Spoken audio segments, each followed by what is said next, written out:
ما میتونیم اینا رو هم ضعف ببینیم که تو یه جایی ببینی با من نمیتونم کاری بکنم، کاری از دستم بر نمیاد. اما میخوام به نوجوانا اینو بگم که اگه با مسیح زندگی کنن قوتی فراتر از تصور پیدا میکنن. عیسی وعده نمیده که اتفاقا همه بشکن بزن حل میشه تموم شد دیگه، من اصلا با من که باشی پولدار میشی، هیچ مشکلی مریض نمیشی، دنیا گل و بلبله. اصلا موضوع اینه که تو با عیسی قوی تری، تو با عیسی توانمندتری، تو اقتدار عیسی رو داری. هیچ کسی نمیتونه وقتی این عیسی اینجوری درونش باشه احساس ضعف کنه. ولی نوجوانا واسهشون عادی نشه زندگی کردن با عیسی و این با اون قوت و شجاعتی که درونشون وجود داره عمل کنن. عیسی تبدیل نشه به فقط یه صلیب گردن، عیسی تبدیل نشه به یه تتوی خشکه، عیسی صلیبش رو قلبمون حک بشه. عیسی برامون کسی باشه که باهاش زندگی می‌کنی، عاشقشی. وقتی تو عاشق کسی هستی هر لحظه از عشقت صحبت می‌کنی، هیچ وقت عشقت برات عادی نمیشه. می‌خوای جار بزنی، می‌خوای داد بزنی، می‌خوای بگی من عاشق عیسی. پس نه مخفی می‌کنم نه برام عادی میشه، مگر اینکه عاشق نباشم.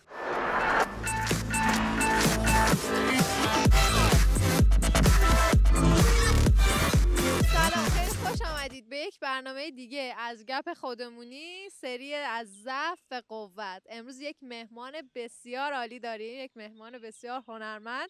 برده پارسای عزیز در کنار ما هستن. ممنونم. خیلی خوشحالیم که اینجا متشکرم. خیلی ممنونم، به من لطف داری واقعا. مرسی از محبتت. من خیلی خوشحالم که اینجا هستم. منم سلام میکنم به همه شما که بیننده این برنامه هستین. امیدوارم که اون پیامی که تو قلب ما هست بشنویم و با هم یه تایم عالی داشته باشیم و گپ خودمونی باشه. این گپ خودمونی موضوعش اینه که ما میخوایم از ضعف یکی از اون شخصیت‌های کتاب مقدس وارد بشیم و بریم به اون ضعف، ببینیم که اون ضعف چطور بوده، خداوند چطور تغییرش داده و چه قوتی در زندگی اون قرار داده، یعنی از ضعف چطور به قوت تبدیل شده. شخصیتی که امروز میخوایم راجبش صحبت کنیم یعقوب هست. ما میخوایم راجع به یعقوب صحبت کنیم و میخوام اینو ازتون بپرسم، به نظر شما ضعف یعقوب، اون نقطه‌ای که توی زندگی یعقوب به نظر شما ضعف هستش، کدوم بخشه؟ خب چه شخصیتی، چه کاراکتر فوق‌العاده‌ای. من واقعا یعقوبو مخصوصا با خوندن نامه یعقوب خب خیلی برام پر از برکت بوده. از خداوند چقدر دریافت کرده، چقدر فوق‌العاده، چقدر به من کمک کرده تو خیلی لحظات زندگیم. واقعا میتونسته الهام بخش باشه.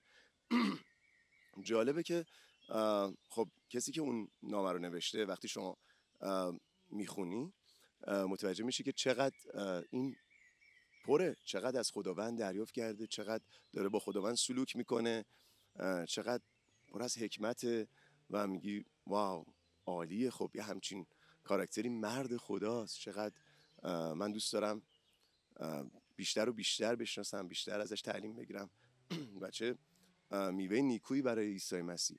اما میتونیم برگردیم به اون زمانهایی که با عیسی زندگی میکرده و با عیسی قدم میزده، شاید با هم یه جا بازی میکردن، شاید با هم خیلی روزاشون رو میگذروندن. یه روزمرگی که برای این کاراکتر بوده.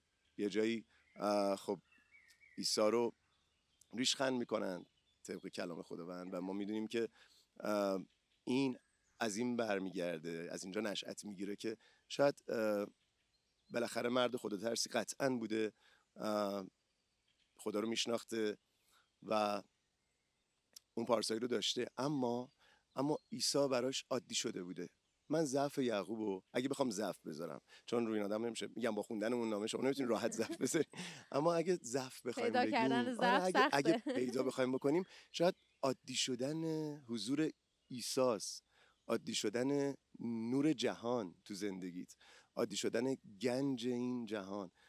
شما وقتی تو خونت یه صندوقچه گنج داری، تو ثروتمندی، غنی و واقعا همیشه میدونی که تو ثروتمندترینی، یه گنج عظیم توی خونت داری.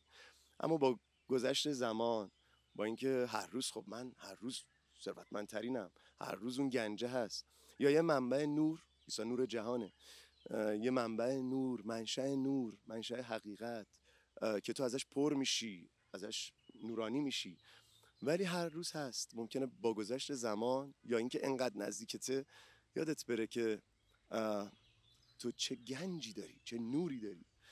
شاید این عادی انگاشتن عیسی، ای بابا خب عیسیست دیگه، داری میری روز پسخ برو اونجا بهتره مثلا برات، اونجا هم بری بد نیست. نه، عیسی رو باید هر روز با وجد به سراغش رفت و باید دنبالش رفت، از پیش رفت. شاید اینو بگیم ضعف. اون نقطه ضعفی که شما در یعقوب میبینین میتونه این باشه که من میخوام یک جنبندی بکنم از صحبتتون که ببینم درست متوجه شدم. این هستش که یعقوب شخصی بوده که انقدر در کنار عیسی بوده که این دیگه براش خیلی عادی شده بوده که باعث میشه که اونو ریشخند کنه، تمسخر بکنه. درسته؟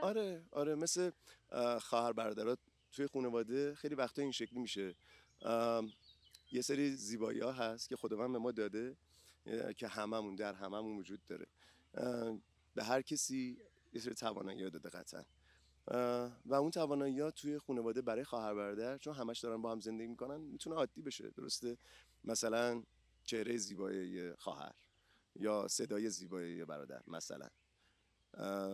حالا این خواهر به اون برادر دیگه هر روز نمیگه صدات قشنگه، اون برادر هر روز به خواهرش نمیگه وای تو زیباترینی، تو چقدر زیبایی، هر روز در اصلا خود خواهر دیگه تعجب میکنه، خب گفتی دیگه، دیروز گفتی، ولی هر روز زیباترینه.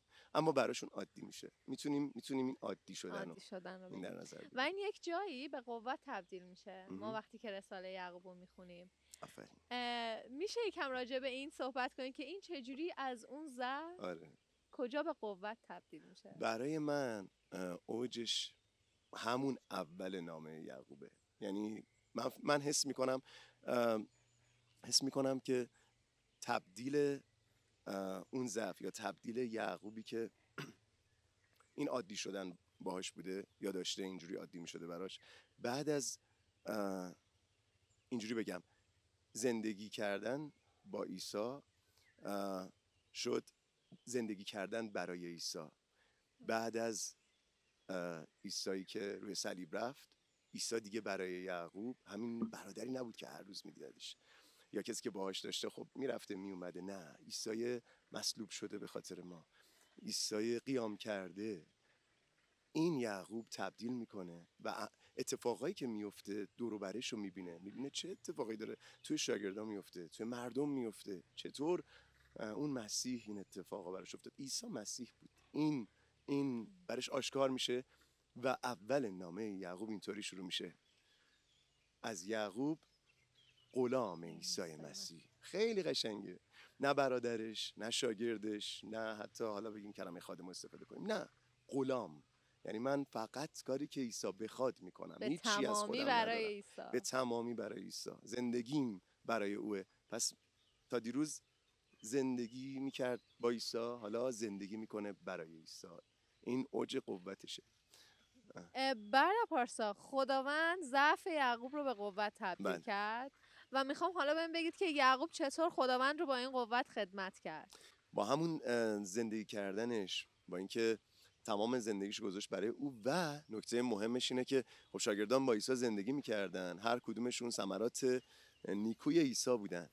اما همین یعقوب که مثل شاگردان شاید همواره در تعلیمات عیسی شاید نبود، شاید به عنوان برادر خب دیگه برمیگردیم به همون نکته که اشاره کردم، میگفته خب این داداشمه دیگه، مثلا برادرمه دیگه، ما هم داریم هم زندگی میکنیم دیگه، من که مثل اینا نباید 24 ساعت بشینم پای حرف. ولی این تبدیل انقدر زیاد بود که شد رهبر همین شاگردان. این خیلی زیباست. دقیقاً.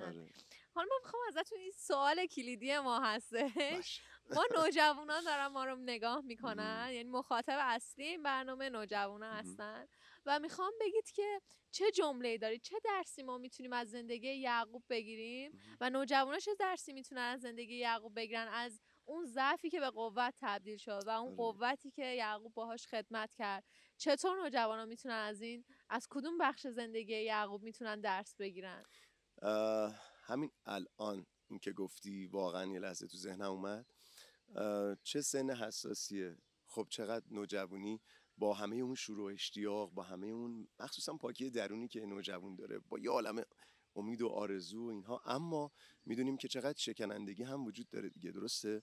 چون قطعا یه سری تجربیات نیست، یه سری توانمندی‌ها نیست. نوجوانی ممکنه بخواد خیلی کارا بکنه، بخواد زندگی پدر مادرش رو حتی درست کنه، بخواد داداش بزرگترش که با عیسی آشنا نیست و بیاره توی این نور، توی این روشنی، اما نه، اون داداشه اصلا درگیر این دنیاست. و چقدر یه نوجوان اینا رو نمیتونه تحمل کنه، سخته براش، درسته؟ خب چون زورش نمیرسه سری رو تغییر بده. به این دارم فکر میکنم که یعقوب هم زورش نمیرسید کاری بکنه، چون عیسی باید مصلوب میشد، بعد برای گناهان ما خونش رو میداد، جانش رو فدا میکرد. خب یعقوب زورش نمیرسید. میخوام اینو بگم یه جاهایی آدم اینجوری هم ضعیف میشه. ما میتونیم اینا رو هم ضعف ببینیم که تو یه جایی ببینی و من نمیتونم کاری بکنم، کاری از دستم بر نمیاد.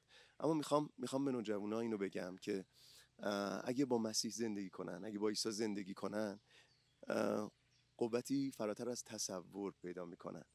و میخوام اینو بگم که به عنوان اون نوجوان تمام ضعف‌های کوچیکی که توی زندگی ما بوده، هست و خواهد بود و تو زندگی شماها هم هست و خواهد بود، قطعا همینطوره. چون با عیسی وعده نمیده که اتفاقا همه بشکن بزن حل میشه، تموم شد دیگه، من اصلا با من که باشی زندگیت دیگه پولدار میشی، هیچ مشکلی نیست، مریض نمیشی، دنیا گل و بلبله. اصلا موضوع اینه که اصلا این پوینت داستان نیست. موضوع اینه که تو با عیسی، اونجا رو نگاه میکنم که تو چشاشون نگاه کنم آره تو چشمش تو با نگاه عیسی قوی تری، تو با عیسی توانمندتری، تو اقتدار عیسی رو داری، تو از او پری. میدونی این هیچ کسی نمیتونه وقتی اینجوری تصور کنه، وقتی عیسی اینجوری درونش باشه احساس ضعف کنه، پس ضعفش به قدرت تبدیل میشه. و من یه پرانتز میخوام باز کنم، و عیسی براشون عادی نشه. دقیقا مثل یعقوب. دقیقاً خیلی خوب گفتی. عیسی عادی نشه واسهشون که درسته که یعقوب بالاخره اون قوت بعد از اون قیام عیسی اون قوت رو گرفت، ولی نوجوانا واسهشون عادی نشه زندگی کردن با عیسی و این با اون قوت و شجاعتی که درونشون وجود داره عمل کنن. ای نوجوان عزیز، عیسی برات عادی نشه. عیسی تبدیل نشه به فقط یه صلیب رو گردن، عیسی تبدیل نشه به یه تتوی خوشگل که خودم هم عاشقشم صلیب بزنم، ولی عیسی صلیبش رو قلبمون حک بشه. عیسی برامون کسی باشه که باهاش زندگی میکنیم، عاشقشیم. وقتی تو عاشق کسی هستی، به قول برادر فرشید عزیزم، وقتی تو عاشق کسی هستی هر لحظه از عشقت صحبت میکنی. هیچ وقت عشقت برات عادی نمیشه. میخوای جار بزنی، میخوای داد بزنی، میخوای بگی من عاشقم، من عاشق عیسام، پس نه مخفی میکنم نه برام عادی میشه، مگر اینکه عاشق نباشم. امیدوارم همیشه عاشق باشیم، عاشق عیسی. حالا میخوام یکم شما رو به چالش بکشم. میخوام ازتون یک سوال بپرسم و میخوام جواب این سوال رو با هنر خودتون با یک صدای دیگه بدید. مرسی ممنونم که انقدر لطف داری. من از شما میخوام که یک جمله بگید به نوجوانا با توجه به این صحبتی که با این گپ خودمونی که با هم داشتیم. میخوام که یک جمله به نوجوانان بگید و این جمله رو با اون صدایی که حالا خودتون میدونید، آره با اون صدا لطفا بگید. اگه چالش اینه که اوکیه، گفتم میخوام مثلا اینو تا ته بخورم یا جلو دوربین، نه در این حد اوکیه چالش. نه آره با اون صدای خیلی زیبای خودتون باشه. حتما من 3 مدل اینو میگمش. خب حتما که یکیشو آنونسی و تیزری، 2 مدل دیگرم تیپ سازی میگم. توی دوبله ما تیپ و لحن و اینا داریم، این شکلی میگم. اولیش جمله چی بود؟ گفتم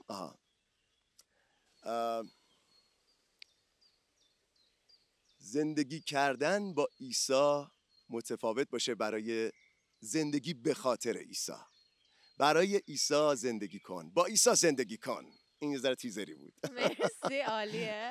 حالا گفتید یه مدل دیگه هم میخواید بگید. آره به اون صدا مثلا فرض کن که همین آدم دیگه سنی ازش میگذره، اینجوری میشه دیگه، بالاخره صداش این شکلی میشه. فقط با عیسی زندگی نکن، بلکه برای او زندگی کن. عالیه مرسی. رفت 90 سال. یه دونه هم میتونه تیپ کارتونی باشه. آره انیمیشنی. چرا خب چرا که نه. خب نوجوانای عزیز، میخوام شما رو ببرم به دنیای کودکی. فقط با عیسی زندگی نکن بلکه برای عیسی زندگی کن. نگو بگوی من. خیلی عالی بود.